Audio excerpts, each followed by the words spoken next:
ಅದೆಹಲಾಯುಧನೋಡು ವಿಪ್ರೌಘದಲ್ಲಿ ಪಾರ್ಥನ ಬರವೋ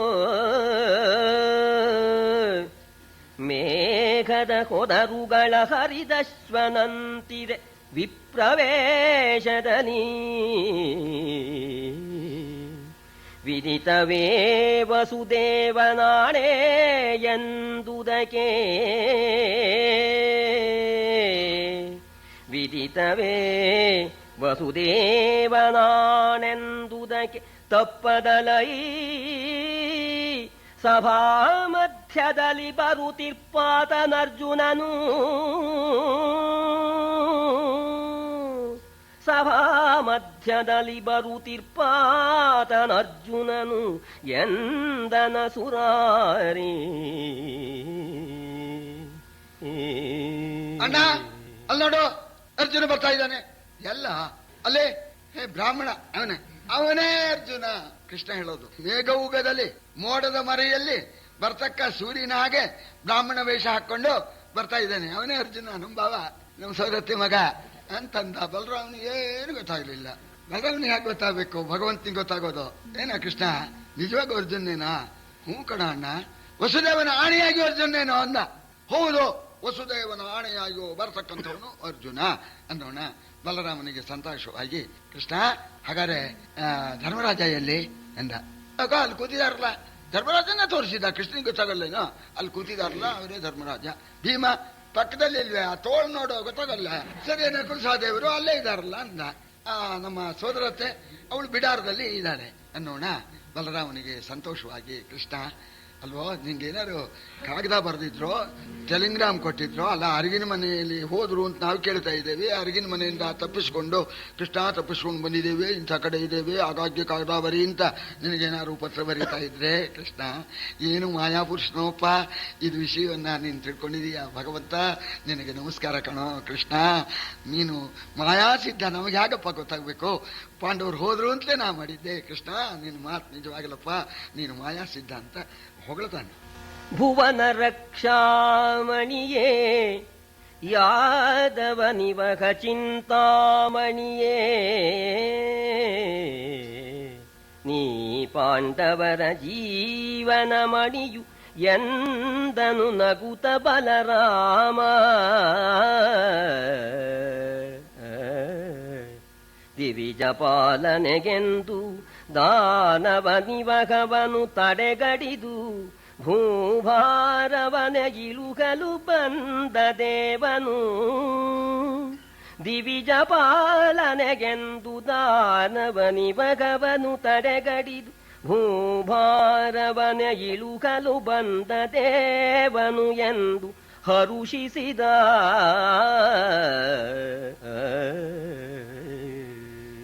ಭುವನ ರಕ್ಷಾಮಣಿ ಯಾದವ ಕುಲ ಚಿಂತಾಮಣಿ ಗೋಪಾಲ ಚೂಡಾಮಣಿ ಭಕ್ತಾಪಾಯ ಭುಜಂಗಗಾರುಡಮಣಿ ಅಂತ ವರೀಮಣಿನೇ ಬರುತ್ತಲ್ಲ. ಸೌಂದರ್ಯ ಮುದ್ರಾಮಣಿ ಗೋಪೀಲೋಚನ ಚಾತಕಾಂಬುದಮಣಿ ಸೌಂದರ್ಯ ಮುದ್ರಾಮಣಿ ಯಕ್ಕಾಂತಾಮಣಿ ರುಕ್ಮಿಣಿ ಘನಕುಚದ್ವಂದ್ವೈಕ ಭೂಷಾಮಣಿ ಶ್ರೇಯೋ ದೇವಶಿಖಾಮಣಿ ದಿಸತು ಗೋಪಾಲ ಚೂಡಾಮಣಿ ಅಂತದಿಲ್ಲ. ಅದೇ ರೀತಿ ಬಲರಾಮ ಕೃಷ್ಣನ ಸ್ತೋತ್ರ ಮಾಡ್ತಾ ಇದ್ದಾನೆ. ಯಾದವ ಚೂಡಾಮಣಿ, ಯಾದವ ಕುಲಕ್ಕೆ ಚೂಡಾಮಣಿ ಅಂತ. ಚೂಡಾಮಣಿ ಅಂತ ಒಂದು ರತ್ನ ಇದೆಯಂತೆ. ಆ ರತ್ನ ಯಾರ ಕೈಯಲ್ಲಿ ಇರುತ್ತೋ ಈ ಲೋಕದಲ್ಲಿ ಏನೇನು ಭೋಗ ಭಾಗ್ಯಗಳು ಬೇಕೋ ಅಷ್ಟು ಕೊಡುತ್ತದೆ. ಅದನ್ನು ಪತ್ತೆ ಮಾಡ್ಬೇಕು ನಾವು. ಆ ಚೂಡಾಮಣಿ ಒಂದು ತಿಂದು ಇಟ್ಕೊಂಡ್ಬಿಟ್ರೆ ಎಲ್ಲ ಅದಕ್ಕೆ ಯಾದವ ಕುಲ ಚೂಡಾಮಣಿ ಅಂತ ಅಲ್ಲ, ಚಿಂತಾಮಣಿ. ಆ ಚಿಂತಾಮಣಿ ಅಂತ ಒಂದು ರತ್ನ ಇಹಲೋಕದ ಸಕಲ ಸೌಭಾಗ್ಯವನ್ನು ಕೊಡುತ್ತೆ. ಈ ರೀತಿಯಾಗಿ ಕೃಷ್ಣನ್ನ ಹೊಗಳಿದ್ದಾನೆ. ಇಲ್ಲಿ ಸರಿ ಅರ್ಜುನ ಬರ್ತಾ ಇದ್ದಾನೆ. ಆದ್ರೆ ಮಹಾನುಭಾವ ಗಾಬರಿ ಇಲ್ಲ ಅವನಿಗೆ. ಬರ್ತಾ ಕಿವಿ ಸೂಕ್ಷ್ಮ ಅರ್ಜುನಿಗೆ ಎಲ್ಲ ಕೇಳ್ಕೊಂಡು ಬರ್ತಾ ಇದ್ದಾನೆ. ಈ ರಾಜರ ಕುಚೋದ್ಯಗಳು, ಆ ಬ್ರಾಹ್ಮಣರದ್ದು 3 ತರಹ ಮಾತು: ಖಾರ, ಸಪ್ಪೆ, ಮಧುರ. ಬ್ರಾಹ್ಮಣರ ಮಾತು ಕೆಲವರು ಖಾರ ಅಂದ್ರೆ ಮೆಣಸಿನಕಾಯಿ ಆಗಿದ ಹಾಗೇನೆ. ಏನಾದ್ರು ಕೇಳಕ್ ಹೋಗ್ಬಿಟ್ರೆ ಮುಗೀತು ಕಥೆ. ಕೂಡುದು ಅಂದ್ರೆ ಕೂಡುದು ಅಂದ್ಬಿಡ್ತಾರೆ ಅವರು. ಅದು ಸ್ವಲ್ಪ ವಿಚಾರನೇ ಇಲ್ಲ. ಅದೇ ಬೇಡ್ರಿ ಹೋಗೇ ಬಿಡ್ತು, ಅವನಿಗೆ ಇದ್ರೂ ಆ ಉತ್ಸಾಹ ಹೋಗ್ಬಿಡುತ್ತೆ. ಇನ್ನು ಕೆಲವರು ಮಧುರವಾಗಿ ಮಾತಾಡ್ತಾರೆ. ಬ್ರಾಹ್ಮಣರ ಕಟು ಮಧುರ ಆ ಮಾತನ್ನು ಕೇಳ್ತಾ ಇದ್ದಾನೆ. ಈ ರಾಜರ ಕುಚೋದ್ಯ ಕೇಳ್ತಾ ಇದ್ದಾನೆ. ಆ ಹೆಣ್ಮಕ್ಳು ಮಾತಾಡಿದ್ರಲ್ಲ ಮಧುರವಾಗಿ, ಅಕ್ಕ ನಿನಗೆ ಹೊಂದಿಕೆ ಆಗಿರೋ ಗಂಡು, ಹೊಂದಿಕೆ ಚೆನ್ನಾಗಿದೆ, ವರಸಾಮ್ಯ ಅಂತ ಅವರು ಹೊಗಳೋದು ಕೇಳಿದಾಗ ಸಂತೋಷವಾಯ್ತು. ಇದೆಲ್ಲ ಕೇಳ್ಕೊಂಡು ಬರ್ತಾ ಇದ್ದಾನೆ. ಆ ನಡಿಗೆ ಆನೆ ಮರಿ ನಡೆಯೋದನ್ನ ನಾವು ನೋಡ್ಬೇಕು. ಆನೆ ಮರಿ ನಡೆಯೋ ಹಾಗೆ ನಡ್ಕೊಂಡು ಬಂದ. ಆಗ ಈ ರಾಜರು ಕುಚೋದ್ಯ ಮಾಡಿದ್ರಲ್ಲ, ಸ್ವಾಮಿ ಸ್ವಲ್ಪ ನೋಡಿ, ಘಾಟಿ ಘಾಟಿ ಘಾಟಿ ನಂಬರ್ 1, ಸಾಮಾನ್ಯನಲ್ಲ ಇವ ಸಾಮಾನ್ಯನಲ್ಲ, ಇವ ಬ್ರಾಹ್ಮಣ ಅಲ್ಲ, ಇವ ನೋಡಿ ಕೆಡುತ್ತಾನೆ. ಈಗ ಇವನ್ ನೋಡಿದ್ರೆ ಕ್ಷತ್ರಿಯನಾಗಿ ಕಾಣ್ತಾನೆ, ಬಿಲ್ ವಿದ್ಯೆ ಚೆನ್ನಾಗಿ ಬರುತ್ತೆ ಅಂತ ಕಾಣುತ್ತೆ. ಏನ್ರಿ ಆ ಟಿವಿ ಬರೋ ರೀತಿ ನೋಡ್ರಿ, ಆ ಧೋರಣೆ ನೋಡ್ರಿ, ಆ ಕೈ ತೂಗೋದ್ ನೋಡ್ರಿ, ಹೊಗಳಕ್ ಶುರು. ಹೀಗೆ ಹೇಳ್ತಾ ಇದ್ದಾರೆ. ಘಾಟದ ವೀರ, ಆಶ್ಚರ್ಯಕಾರಕನಾದ ವೀರ ಇವ, ಒಳ್ಳೆ ಅದ್ಭುತವಾಗಿ ಕೆಲಸ ಮಾಡ್ತಾನೆ, ಪವಾಡ ತೋರಿಸ್ಬಿಡ್ತಾನೆ ಅಂತ ಹೇಳ್ತಾ ಇದ್ದಾರೆ. ಅರ್ಜುನ ಬರೋನು ಹೇಗೆ ಬಂದ? ಬರುತ್ತ ಭೀಷ್ಮ ಜರುಗಿದನು. ಬರುತ ಭೀಷ್ಮ ದ್ರೋಣ ಕೃಪರಿಂಜರಗಿದನು ಮನದೊಳಗೆ. ಯಾದವರ ರಸಗಂತಿಯ ಹರಿಯನಭಿವಂದಿಸಿದ ನಕ್ಷಿಯಲಿ. ಸುರಪತಿಗೆ ಗುಹ ಗಣಪ ದಿಕ್ಪಾಲರಿಗೆ, ರುದ್ರಾದಿತ್ಯ ವಸು ಮುಖ್ಯರಿಗೆ ಮಣಿದನು ಬಂದನಗ್ಗದ ಚಾಪವಿದ್ದೆಡೆಗೆ. ಅಲ್ಲೇ ಗುರುಗಳಿದ್ದಾರೆ, ದ್ರೋಣ ಕೃಪರು, ಅಜ್ಜ ಭೀಷ್ಮ. ನಮಸ್ಕಾರ ಮಾಡೋ ಹಾಗಿಲ್ಲ, ಬ್ರಾಹ್ಮಣ ವೇಷದಲ್ಲಿದ್ದಾನೆ. ಮನಸ್ಸಿನಲ್ಲೇನೆ ಭೀಷ್ಮ ದ್ರೋಣ ಕೃಪರಿಗೆ ನಮಸ್ಕಾರ ಮಾಡಿದ. ಯಾದವರ ಪಂಕ್ತಿಯಲ್ಲಿ ಕೃಷ್ಣ ಕೂತಿದ್ದ, ಕೃಷ್ಣನಿಗೆ ಕಣ್ಣಿಂದ ನಮಸ್ಕಾರ ಮಾಡಿದ. ಕಣ್ಣಿನ ಹಾಗೆ ಮನಸ್ಸಿನಲ್ಲ, ಕೃಷ್ಣನಿಗೆ ಗೊತ್ತು ಅರ್ಜುನ ನಂಗೆ ನಮಸ್ಕಾರ ಮಾಡ್ತಾನೆ ಕಣ್ಣಲ್ಲಿ ಅಂತ. ಕಣ್ಣಿಂದಲೇ ಆಶೀರ್ವಾದ ಕೃಷ್ಣಂದು. ಹೊಡಿ ಅಭಿವಂದಿಸಿದ ನಕ್ಷಿಯಲಿ. ಕಣ್ಣಿಂದ ನಮಸ್ಕಾರ ಮಾಡಿ ಕಣ್ಣಿಂದ ಕೃಷ್ಣನ ಅನುಗ್ರಹ ಪಡೆದು ಕತ್ತೆತ್ತಿದ. ಗುಹಾ ಗಣಪ ಗಣಪತಿ ಷಣ್ಮುಖ ಸ್ವಾಮಿ ಅವರಿಗೆಲ್ಲ ನಮಸ್ಕಾರ ಮಾಡಿದ. ಸರಿ, ಇಂದ್ರಾದಿ ಅಷ್ಟದಿಕ್ಪಾಲಕರಿಗೆ ನಮಸ್ಕಾರ ಮಾಡಿದ. ಸೂರ್ಯಾದಿ ನವಗ್ರಹರಿಗೆ ನಮಸ್ಕಾರ ಮಾಡಿದ. ವಸುಗಳು, ರುದ್ರರು, ಆದಿತ್ಯರು ಎಲ್ಲರಿಗೂ ನಮಸ್ಕಾರ ಮಾಡಿ ಬಿಲ್ಲಿನ ಹತ್ರ ಬಂದವನು. ಆ ಬಿಲ್ಲಿನಲ್ಲಿ ಎಲ್ಲ ಕಡೆಯಲ್ಲಿಯೂ ಪರಮಾತ್ಮ ಇದ್ದಾನೆ, ಬಿಲ್ನಲ್ಲೂ ಇದ್ದಾನೆ. ಆ ಬಿಲ್ಲನ್ನು ನಾನು ಎತ್ತಬೇಕು, ಆ ಪರಮಾತ್ಮನ ಅನುಗ್ರಹ ಆದರೆ ಸುಲಭವಾಗಿ ಎತ್ತಬಹುದು ಅಂತ ಆ ಬಿಲ್ಲಿನ ಹತ್ರ ಬಂದವನು ಮನಸ್ಸಿನಲ್ಲೇನೆ ಆ ಬಿಲ್ಲಿನಲ್ಲಿ ದೇವತೆಗಳನ್ನು ಆವಾಹನೆ ಮಾಡಿ, ತ್ರಿಮೂರ್ತಿಗಳನ್ನು ಆವಾಹನೆ ಮಾಡ್ತಾ ಇದ್ದಾನೆ. ಮೊದಲಂಬುಜ ಭವನನು, ಆ ಮಧ್ಯದಲ್ಲಿ ಮಧುಸೂದನನು, ಆ ಬಿಲುದುದಿಯಲಾಹ್ವಾನಿಸಿದನಗ್ಗದ ನೀಲಲೋಹಿತನ. ಇದು ಮಹಾಭೂಮಿಕರ ಬಿಂಕವನೊದೆದ ಧನುವೇ, ಇದು ಮಹಾಭೂಮಿಪರ ಬಿಂಕವನೊದೆದ ಧನುವೇ. ಪೂತುರೇ ಎನ್ನುತ್ತ ಎತ್ತಿದನು ಬಾಗೊತ್ತಿದನು, ಕೊರಳಿಗೆ ತೊಡಿಸಿದನು ತಿರುವ. ಮೂಲತಃ ಬ್ರಹ್ಮರೂಪಾಯ ಮಧ್ಯತ ವಿಷ್ಣುರೂಪಿಣೆ ಅಗ್ರತ ಶಿವರೂಪಾಯ ವೃಕ್ಷರಾಜಾಯತೆ ನಮಃ ಅಂತ ಅಶ್ವತ್ಥವೃಕ್ಷಕ್ಕೆ ಹೇಳೋದಿಲ್ವೇ? ಹಾಗೆ ಈ ಬಿಲ್ಲಿಗೆ ಆ ತ್ರಿಮೂರ್ತಿಗಳನ್ನ ಅಗ್ರತೋ ಬ್ರಹ್ಮರೂಪಾಯ ಅಂತ ಅಗ್ರತ ಬ್ರಹ್ಮನಿಗೆ ಆವಾಹನೆ ಮಾಡಿ ಪೂಜೆ ಮಾಡಿದಾನೆ. ಮಧ್ಯದಲ್ಲಿ ಆ ಮಧುಸೂದನ ನಾರಾಯಣನನ್ನ ಆವಾಹನೆ ಮಾಡಿ ಪೂಜೆ ಮಾಡಿ, ಬಿಲ್ಲಿನ ತುದಿಯಲ್ಲಿ ರುದ್ರನ್ನ ಪೂಜೆ ಮಾಡಿದ. ಇಷ್ಟ ಪೂಜೆ ಮಾಡಿ ಅವರ ಅನುಗ್ರಹ ಬೇಕು ಅಂತ ಪ್ರಾರ್ಥನೆ ಮಾಡಿಕೊಂಡು ಬಗ್ಗಿದ, ಕೈಯಲ್ಲಿ ಬಿಲ್ಲಿ ಎತ್ಕೊಂಡ, ಬಗ್ಸಿದ, ಹುರಿ ಕಟ್ಬಿಟ್ಟ. ನೋಡಿ ಇಲ್ಲಿ ಅವರೆಲ್ಲ ಬಂದ್ರಲ್ಲ, ನಮ್ಮ ಶಿಶುಪಾಲ, ಜರಾಸಂಧ, 4 ಪದ್ಯ ಎತ್ಕೊಂಡ ಬಿಲ್ಲನ್ನ ನಿಂತ್ಕೊಂಡ್ಬಿಡ್ತು. ಹಿಂಗೆ ಅದು ಜೋರಾಗಿ ನಿಲ್ತ್ಕೊಂತು, ಬಗ್ಸಿದ, ಬಗ್ಲಿಲ್ಲ. ಇಲ್ಲೇನಿಲ್ಲ, ಇದು ಮಹಾಭೂಮಿ ಪರ ಬಿಂಕವ ನೊದದ ಧನುವೇ ಉತುರೇ. ನೋಡಿ, ಇದು ಸುಲಭವಾಗಿತ್ತು ಅವನಿಗೆ ಅನ್ನೋದಕ್ಕೆ ಕವಿ ಅದೇ ರೀತಿ ಹೇಳಿದ್ದಾನೆ. ಇದು ರಾಜರ ಸೊಕ್ಕನ್ನ ಅಡಗಿಸಿರ್ತಕ್ಕ ಬಿಲ್ಲೇ, ಶಾಬಾಸ್ ಅಂದ, ತಗೋಬಿಟ್ಟ, ಅವನಿಗೆ ಹಾಕಿದ, ಸರಿ ಬಗ್ಸಿಬಿಟ್ಟ, ಹುರಿ ಕಟ್ಟಿಯೇ ಬಿಟ್ಟ. ನೋಡಿ, ಗೊತ್ತಿದನು ಕೊರಳಿಗೆ ತೊಡಿಸಿದನು ತಿರುವ. ಇಷ್ಟಾದ್ಮೇಲೆ ಇನ್ನೊಂದು ಕೆಲಸ ಮಾಡ್ಬೇಕೀಗ. ಇನ್ನು ಆಮೇಲೆ 5 ಬಾಣ, ಆ 5 ರಂಧ್ರ ಅದ್ರೊಳಗೆ ತೂರ್ಬೇಕು. ಇದೆಲ್ಲ ಇನ್ನೂ ಬಾಕಿ ಕೆಲಸ ಇದೆ. ಆಗ ಬಿಲ್ಲಿಗೆ ಹುರಿ ಕಟ್ಟಿ ಆಯ್ತಲ್ಲ, ಕೈಯಲ್ಲಿ ಬಿಲ್ಲು ಒಂದೇ ಇರೋದು. ಆ ಬಿಲ್ಲಿನ ಹುರಿ ಎಳೆದ. ಆ ಹುರಿ ಎಳೆದ, ಯಾಕೆ ಎಳೆದ ಅಂತ ಇದಕ್ಕೆ ಈ ಸಂದರ್ಭಕ್ಕೆ ನಾ ಹೇಳೋದುಂಟು. ಇವ ಒಳ್ಳೆ ಬಿಲ್ಗಾರ ಅರ್ಜುನ. ಇದು ಹೊಸ ಬಿಲ್ಲು, ಎತ್ತಕ್ಕೆ ಆಗದೆ ಇರೋ ಬಿಲ್ಲು. ಈ ಹುರಿಯೇನೋ ಕಟ್ಟಿದ್ದಾನೆ.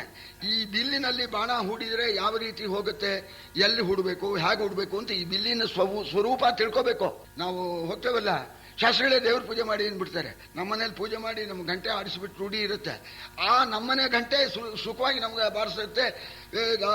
ಅಂತ ಎರಡೂ ಆಗತ್ತೆ. ಈ ಮಂಗಳಾರತಿ ಗಂಟೆ ಎರಡೂ ಆಗತ್ತೆ.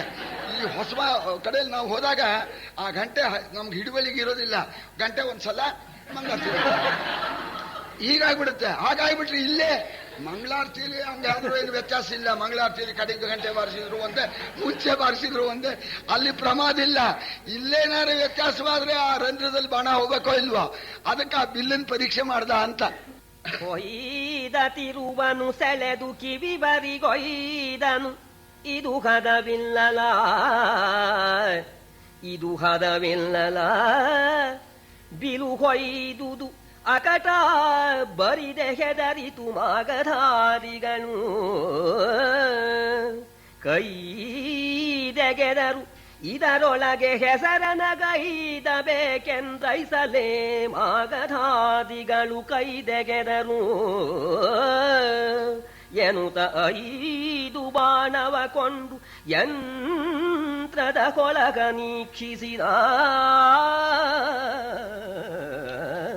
ಗುರಿ ಕಟ್ಟಿರ್ತಕ್ಕಂಥ ಬಿಲ್ಲನ್ನ ಕಿವಿವರಿಗೆ ಸೆಳೆದು ನೋಡಿದ, ಇದು ಯಾವ ರೀತಿ ಹೊಡಿಬೇಕು ಅಂತ. ಹದ ಬಿಲ್ಲಲ್ಲ ಅಂದ. ಅವನಿಗೆ ಹದ ಬಿಲ್ಲು. ಲೀಲಾಜಾಲ ಒಳ್ಳೆ ಹದವಾಗಿದೆ. ಅಯ್ಯೋ ಜರಾಸಂಧ ಶಿಶುಪಾಲ ಏನು ಸುಮ್ಮನೆ ಹೆದರ್ಕೊಂಡ್ಬಿಟ್ರೋ ಏನೋ, ಅಂತೂ ಪರವಾಗಿಲ್ಲ, ನನಗೆ ಕೀರ್ತಿ ಬೇಕು ಅಂತ. ನೋಡಿ, ಇದು ಕೀರ್ತಿ ಕಾಮನಾಗಿ ಕೆಲಸ ಮಾಡ್ತಾನೆ, ಅದರಿಂದ ಅವನಿಗೆ ಕಾರ್ಯಸಿದ್ಧಿ ಆಗತ್ತೆ. ನಾನು ಕೀರ್ತಿಯನ್ನ ಬಯಸ್ತಕ್ಕವನು, ಯಾವ ರಾಜರಿದ್ಲೂ ಆಗ್ಲಿಲ್ಲ. ಇಂತಹ ಯಂತ್ರವನ್ನು ಕೆಡವಿ ನಾನು ಕೀರ್ತಿಯನ್ನು ಪಡೆಯಬೇಕು ಅಂತ ಹೇಳಿ 5 ಬಾಣಗಳನ್ನು ತೆಗೆದು ಬಿಲ್ಲಿನಲ್ಲಿ ಹೂಡಿದವನು ಪ್ರಯೋಗ ಮಾಡ್ಬೇಕಲ್ಲ, ರಂಧ್ರದಲ್ಲೇ ಹೋಗ್ಬೇಕದು. ಅದನ್ನ ನೆಳಲಲ್ಲಿ ನೋಡ್ಕೊಂಡು ಹೊಡಿಬೇಕು ಅಂತ ನಿಬಂಧನೆ. ಇಲ್ಲೊಂದು ಕೊಪ್ಪರಿಗೆಯಲ್ಲಿ ಎಣ್ಣೆ ಇದೆ, ಆ ಎಣ್ಣೆ ಒಳಗೆ ಕಾಣುತ್ತೆ ಆ ತಿರುಗತಕ್ಕ ಯಂತ್ರ, ಆ 5 ರಂಧ್ರ, ಮೇಲಿರ್ತಕ್ಕಂಥ ಮೀನು. ಸರಿ, ಹೇಗೆ ಹೊಡಿಬೇಕು ಅಂತ ನೋಡ್ದ. ಇಲ್ಲಿ ಎಣ್ಣೆಯಲ್ಲಿ ಆ ನೆರಳಿನಲ್ಲಿ ನೋಡ್ದ ಆ ಯಂತ್ರ ಯಾವ ವೇಗದಲ್ಲಿ ತಿರುಗುತ್ತಾ ಇದೆ, ಆ ಯಂತ್ರದಲ್ಲಿರ್ತಕ್ಕಂಥ ರಂಧ್ರ ಯಾವ ಕಡೆಗೆ ಇದೆ, ನಾನು ಹೊಡೆಯತಕ್ಕಂಥ ಬಾಣ ಯಾವ ವೇಗದಲ್ಲಿ ಹೋಗುತ್ತೆ, ಹೇಗೆ ಹೋದ್ರೆ ಆ ರಂಧ್ರದ ಒಳಗೆ ಹೋಗುತ್ತೆ ಅನ್ನೋ ಲೆಕ್ಕಾಚಾರ ಹಾಕೊಂಡ. ಅದು ಅವ್ರಿಗೆ ಗೊತ್ತಾಗುತ್ತೆ. ಅಂತಂತ ಅವ್ರ ಲೆಕ್ಕಾಚಾರ ಬರುವರಿಗೆ ಗೊತ್ತಿರುತ್ತೆ. ಹೇಗೆ ಮಾಡ್ಬಿಡ್ತಾರೆ ಅಂದ್ರೆ ನೋಡಿ ಮಾಡ್ತಾರಲ್ಲ ಈ ಬಡಿಗೆಯವರು. ಹಾಕಿದ ಅಳತೆ ಮಾಡ್ಬಿಟ್ಟ ಅಂತಂದ್ರೆ ಏನು ಅಲ್ಲಿ ನೂಲು ಕೂಡ ಅಲ್ಲಿ ಹೋಗೋ ಹಾಗಿಲ್ಲ, ಹಾಗೆ ಮಾಡ್ತಾರೆ. ಸರಿ, ಲೆಕ್ಕಾಚಾರ ಹಾಕೊಂಡ. ಏನ್ ಹೇಳೋ ಜನಮೇಜಿಯ? ಊಗಿ ಕಿವಿವರೆಗುಗಿದು ಯಂತ್ರವತಾಗಿಸಿದ ನಂಬಿನಲಿ ಪಾರ್ಥನಲಾಗು ವೇಗವನಾರು ಬಲ್ಲರು ಯಂತ್ರ ಭೇದದಲ್ಲಿ. ತೂಗಿದ ಬಾಣನ ಕಿವಿವರೆಗೆ ಸೆಳೆದ, ಹೊಡೆದ. 5 ರಂಧ್ರದ ಮೂಲಕ ಹೋಗಿ ಯಂತ್ರವನ್ನು ಕೆಳಗೆ ಕಡಿದು ಬಿಡ್ತು. ಈ ಸೂಕ್ಷ್ಮ, ಈ ಕೈಚಳಕ ಇದು ಯಾರಿಗೂ ಗೊತ್ತಾಗೋಲ್ಲ. ಬಹಳ ಸ್ವಲ್ಪ ಕಾಲದಲ್ಲೇ ಈ ಕೆಲಸ ಮಾಡಿದ್ದಾನೆ. ಬಾಕಿಯವರಿಗೆ ಯಾರಿಗೂ ಗೊತ್ತೇ ಇಲ್ಲ. ಯಾವಾಗ ಗೊತ್ತಾಯ್ತು ಅಂದ್ರೆ, ಇವು ಯಂತ್ರ ಕೆಡವಿದ ಕೂಡ್ಲೇನೆ ಬಟ್ಟಂಗಿಗಳನ್ನು ಇಟ್ಟಿದ್ದ. ಯಂತ್ರ ಬಿದ್ದ ಕೂಡಲೇ ಹೊಗಳಬೇಕು ಅಂತ ಇವು ತಾಗಿಸಿದ. ಯಂತ್ರ ಬಿತ್ತು, ಶಾಬಾಸ್ ಬಲಿರೇ ಬಹುಪರಾಕ್ರಮಶಾಲಿ. ಜಾಗು ಧನು ಧನು ಪೂತು ಕರ್ಮುಕ ಯೋಗ ಸಿದ್ಧನೇ ಮಧರೆ ಕೋದಂಡಾಗಮ ತ್ರಿಪುರಾರಿ ಎಂದುದು ವಂದಿ ಸಂದೋಹ. ಶಾಬಾಸ್ ಅಂತಂತಾರೆ ಇಲ್ಲಿ. ಜಾಗು ಧನು ಪೂತು ಶಾಬಾಸ್. ಕಾರ್ಮುಕ ಎಂಬತಕ್ಕಂಥ ಈ ಯೋಗದಲ್ಲಿ ಸಿದ್ಧ ಪುರುಷ ನೀನು. ಕೋದಂಡಾಗಮ ತ್ರಿಪುರಾರಿ. ಕೋದಂಡಾಗಮ ಧನುರ್ವೇದದಲ್ಲಿ ಪರಮೇಶ್ವರ ಬಹುಪರಾಕ್ ಅನ್ನೋಣ. ಯಾಕೆ ಹೊಗಳ್ತಾರೆ ಅಂತ, ಹೋ ಯಂತ್ರ ಇಲ್ವಲ್ಲ, ಆಮೇಲೆ ಗೊತ್ತಂತೆ. ಆ ಯಂತ್ರ ಬೀಳೋವರಿಗೂ ಯಾರಿಗೂ ಗೊತ್ತಿಲ್ಲ. ಪಾರ್ಥನ ನಾಗು ವೇಗವನ್ನು 6 ಬಲ್ಲರು. ಅಲ್ಲಿ ಇರೋದೇ ನಾ ಹೇಳಿರೋದು. ಪಾರ್ಥನ ಕೈ ಚಳಕ ಹೊಡೆದಿದ್ದು ಯಾರಿಗೂ ಗೊತ್ತಿಲ್ಲ, ಬಿದ್ದಿದ್ದು ಗೊತ್ತಾಯ್ತು. ಇವರು ಹೊಗಳೋ ಪ್ರಾರಂಭ. ಆಗ ಬ್ರಾಹ್ಮಣರು ಹೋಗಬೇಡ ಅಂದಿದ್ದವರು ಅವರೆದ್ರು, ಸ್ವಾಮಿ ಏನ್ ಹೇಳಿದ್ದೆ, ಏನ್ ಹೇಳಿದ್ವಿ? ಆಯನುತ ಬೊಬ್ಬಿರಿದು ವಿಪ್ರನಿಕಾಯ ಕುಣಿದುದು ಕಮಲಮುಖಿ ನಿರ್ದಾಯದಲ್ಲಿ ಸೇರಿದಳು ಹಾರುವಗೆನುತ ಹರುಷದಲ್ಲಿ. ಆ ಯುವತಿ ಜನ ಜಲಧಿ ಮಸಗಿತು ಬಾಯ ಮೌನದ ಬೆರಳ ಮೂಗಿನ ರಾಯರಿದ್ದರು ಬಿಗಿದ ಬೆರಗಿನ ಹೊತ್ತ ದುಗುಡದಲ್ಲಿ. ಕೃಷ್ಣಾಜಿನ ತಗೊಂಡು ಕುಣಿದಾಡ್ತಾ ಇದ್ದಾರೆ ಸಂಪೂರ್ಣವಾಗಿ. ನಮಗೆ ಸೇರಿದ್ಲು ರಾಜಕುಮಾರಿ, ನಮ್ಮ ಹುಡುಗ ಹೊಡೆದ ಯಂತ್ರನ ನಾ ಮೊದಲೇ ಹೇಳಿದ್ದೆ ಅಂತ ಕುಣಿತಾ ಇದ್ದಾರೆ. ಏನವರು ಕುಣಿದಾಟ. ಸರಿ, ಅಲ್ಲಿ ಅವರಿಗೂ ಬಹಳ ಸಂತೋಷ ಆಯ್ತು. ಉಬ್ಬಿಟ್ರು ಅವರು. ನಮ್ಮ ದ್ರೌಪದಿಯ ಸಖೀರ್ ಇದಾರಲ್ಲ, ಒಳ್ಳೆ ವರಸಾಮ್ಯ ಚೆನ್ನಾಗಿದೆ ಅಂತ ಹೊಗಳಿದ್ರಲ್ಲ, ಅವನೇ ಯಂತ್ರ ಕೆಡವಿದ್ನಲ್ಲ, ಸದ್ಯ ತಂಗಿಗೆ ಮದುವೆ ಆಗುತ್ತಲ್ಲ ಅಂತ ಸಂತೋಷದಿಂದ ಅವರು ಉಬ್ಬಿಟ್ಟಿದ್ದಾರೆ. ಬ್ರಾಹ್ಮಣರು ಇಲ್ಲಿ ಕುಣಿತಾ ಇದ್ದಾರೆ. ರಾಜರು ಹೋಗೋಣ್ರಿ, ಆಯ್ತಲ್ರಿ ಕತೆ ಆಯ್ತು ಇನ್ನು ಹೊರಡೋಣ ಅಂತ, ಕತೆ ಆಯ್ತು ಅಂತ ಬೆವರು ಗಾಳಿ ಬೀಸ್ಕೊಳ್ತಾ ಇದ್ದಾರೆ. ಆ ಸಂದರ್ಭದಲ್ಲಿ ಇದಕ್ಕಾಗಿ ದೇವೇಂದ್ರ ಬಂದಿದ್ದ. ವಿದ್ಯಾಧರರು, ಕಿನ್ನರರು, ಕಿಂಪುರುಷರು ಎಲ್ಲರೂ ಬಂದಿದ್ರು. ಎಲ್ಲ ಸುಮುಹೂರ್ತ ಸಾವಧಾನ ಅಂತ ಹೇಳಿ ಅಂತ ಹೊಡೆಯೋ ನಗಾರಿನ ಅಂದ. ದೇವೇಂದ್ರ ದೇವಲೋಕದ ವಾದ್ಯನ ಬಾರಿಸೋಕೆ ಹೇಳಿದ್ದಾನೆ. ಹೂವಿನ ಮಳೆ ಸುರಿಸ್ತಾ ಇದ್ದಾರೆ. ಇದೊಂದು ಅದ್ಭುತ. ಆ ಕಾಲದಲ್ಲಿ ಇದೊಂದು ಅದ್ಭುತವಾಗಿರ್ತಕ್ಕಂಥದ್ದು. ಈ ಬ್ರಾಹ್ಮಣರು ಕುಣಿತಾ ಇದ್ದಾರೆ, ಅದ ಮೇಲಿಂದ ಹೂವಿನ ಮಳೆ ಸುರಿತಾ ಇದೆ, ದೇವಲೋಕದ ವಾದ್ಯ ಬಾರಿಸ್ತಾ ಇದ್ದಾರೆ. ಇಲ್ಲಿ ಅದೇ ಕಾಲದಲ್ಲಿ ಇಲ್ಲೂ ವಾದ್ಯ ಬಾರಿಸ್ತಾ ಇದ್ದಾರೆ. ಇದು ಒಂದು ಅದ್ಭುತ. ಈ ಅದ್ಭುತವನ್ನು ನೋಡಿ ಎಲ್ಲರೂ ಆಶ್ಚರ್ಯ ಪಡ್ತಾ ಇದ್ದಾರೆ. ಕಿತ್ತ ಸುರಗಿಯ ವೀರ ಭಟರವತ್ತು ಸಾವಿರ ವೈರಿ ಪಾರ್ಥನ ಸುತ್ತುಮುತ್ತಿದರು. ಅಂಗರಕ್ಷಣೆಗರಸನಾಜ್ಞೆಯಲಿ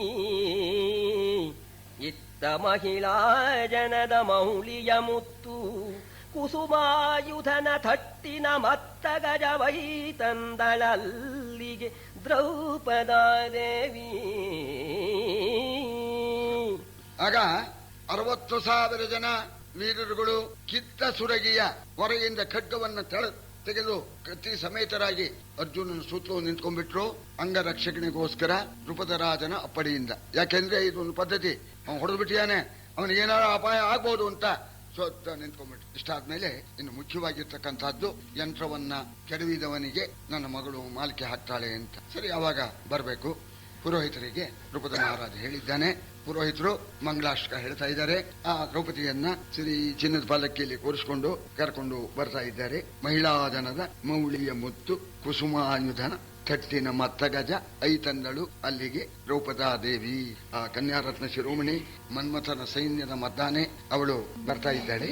ಅವಳು ಬರ್ತಕ್ಕಂತಹ ಸಂದರ್ಭದಲ್ಲಿ ಪಲ್ಲಕ್ಕಿಯಲ್ಲಿ ಹೆಣ್ಮಕ್ಕಳ ಜೊತೆಯಲ್ಲಿ ಬರ್ತಾ ಇದ್ದಾಗ ಆಗ ಈ ಕಂಚಿಕಿಗಳು ಅಂದ್ರೆ ದೂತರುಗಳು ದಾರಿ ಬಿಡಿಸ್ತಾ ಇದ್ದಾರೆ. ಅಲ್ಲಿ ಬರ್ತಾ ಇದ್ದಾಳೆ. ಬರ್ತಾ ಇದ್ದಾಗ ಅವಳಿಗೆ ಮನಸ್ಸಿನಲ್ಲಿ ಹೊಯ್ದಾಟ ಆಯ್ತು ಅಂತ. ಇದು ಎಲ್ಲಾ ಹೆಣ್ಮಕ್ಳಿಗೂ ಆಗತ್ತೆ. ಮದುವೆ ಸಂದರ್ಭದಲ್ಲಿ ಗಂಡ ಬಂದ, ಮದುವೆ ಹಾರ ಹಾಕ್ತೀನಿ, ಗಂಡ ಸಿಕ್ಕಿದ ಅಂತ ಒಂದ್ ಕಡೆ ಸಂತೋಷ, ಗಂಡನ್ ನೋಡ್ಬೇಕು ಅಂತ ಉತ್ಸಾಹ. ನೋಡಿದ್ರೆ ಪಕ್ಕದವರು ಎಲ್ಲ ಹಾಸ್ಯ ಮಾಡ್ತಾರೋ ಅಂತ ಒಂದು ನಾಚಿಕೆ. ಇದು ಒಳತೋಟಿ. ಸಂತೋಷ, ನಾಚಿಕೆ, ಒಳತೋಟಿ ಅವಳಿಗೂ ಆಯ್ತು. ಆಗ ಪುರೋಹಿತರು ಮಂಗಳಾಷ್ಟಕ ಹೇಳ್ತಾ ಇದ್ದಾರೆ. ಅಮ್ಮ ನಾಚ್ಕೊಳ್ಬಾರ್ದಮ್ಮ, ನಿನ್ ಗಂಡನಿಗೆ ಮಾಲ್ಕೆ ಹಾಕು ಅಂತ ಹೇಳಿ ಹೇಳೋಣ. ಆಗ ಧರಣಿಪತಿಗೆ ಬಹಳ ಲಜ್ಜಾಭರದ ಭಯದಲ್ಲಿ, ಬಹಳ ಲಜ್ಜಾಭರದ ಭಯದಲ್ಲಿ ಬೆಮರಿಡುತ್ತ ಕುಚಭರದಿ ಮೇಲುದು ಜಾರೆ ಜೋಡಿಸಿ ನಿಮಿರಿ ನಡುಗಿ ತರುಣಿ ನಿಜತನು ಪರಿಮಳದಲುರೆ ಹೊರಿದ ಹೂವಿನ ದಂಡೆಯನು, ನಿಜತನು ಪರಿಮಳದಲುರೆ ಹೊರೆದ ಹೂವಿನ ದಂಡೆಯನು ನಿಜವರನ ಕೊರಳಲಿ ಹಾಯ್ಕಿದಳು, ನಿಜವರನ ಕೊರಳಲಿ ಹಾಯ್ಕಿದಳು. ಜಯ ಜಯಾಯನೆ ಸುರಸ್ತೋಮ. ಸಂತೋಷ, ನಾಚಿಕೆ, ಸೆರಗನ್ನು ಸರಿ ಮಾಡ್ಕೊಳ್ತಾ ಪುರೋಹಿತರು ಮಂಗಳಾಷ್ಟಕ ಹೇಳ್ತಕ್ಕಂತಹ ಕಾಲದಲ್ಲಿ ಅರ್ಜುನ ಆಜಾನುಬಾಹು ಎತ್ತರವಾಗಿದ್ದಾನೆ. ಅವನ ಕತ್ತಿಗೆ ಮಾಲ್ಕೆ ಹಾಕ್ಬೇಕಾದ್ರೆ ನೆಟ್ಗಾದ್ಲು ಅಂತ ಸ್ವಲ್ಪ ನೆಟ್ಗಾಗಿ ಹಾಕ್ಬೇಕು. ಅವ ತಗ್ಗಿ ಸಣ್ಣಕ್ಕಿರಬಾರ್ದಲ್ಲ. ಗಂಡ ಎತ್ತರವಾಗಿದ್ದಾನೆ, ಅದಕ್ಕೆ ಸ್ವಲ್ಪ ನೆಟ್ಗಾಗಿ ಆ ಕೈ ಸಂತೋಷದಿಂದ ಸ್ವಲ್ಪ ಅದಿರ್ತಾ ಇದೆಯಂತೆ. ಆಗ ತನ್ನ ಮೈ ಪರಿಮಳದ ಆ ವಾಸನೆಯಿಂದ ಕೂಡಿರ್ತಕ್ಕಂಥ ಹಾರಾನ ಅರ್ಜುನನ ಕೊರಳಿಗೆ ಹಾಕ್ತಾ ಇದ್ದಾಳೆ. ಪುರೋಹಿತರು ಮಂಗಳಾಷ್ಟಕ ಹೇಳ್ತಾ ಇದ್ದಾರೆ. ದೇವತೆಗಳಿಗೆ ಹೇಳಿದ್ದ ದೇವೇಂದ್ರ ಜೈ ಜೈಕಾರ ಮಾಡಿ ಅಂತ. ಜೈ ಜೈಕಾರ ಮಾಡಿದ್ರು. ಹೂವಿನ ಮಳೆಯನ್ನ ದಂಪತಿಗಳ ಮೇಲೆ ಸುರಿಸಿದ್ರು. ಸರ್ವೇ ಚ ಸುಖಿನ ಸಂತು ಸರ್ವೇ ಸಂತು ನಿರಾಮಯ ಸರ್ವೇ ಭದ್ರಾಣಿ ಪಶ್ಯಂತು ಮಾ ಕಶ್ಚಿತ್ ದುಃಖವಾಗ್ಭವೇತು.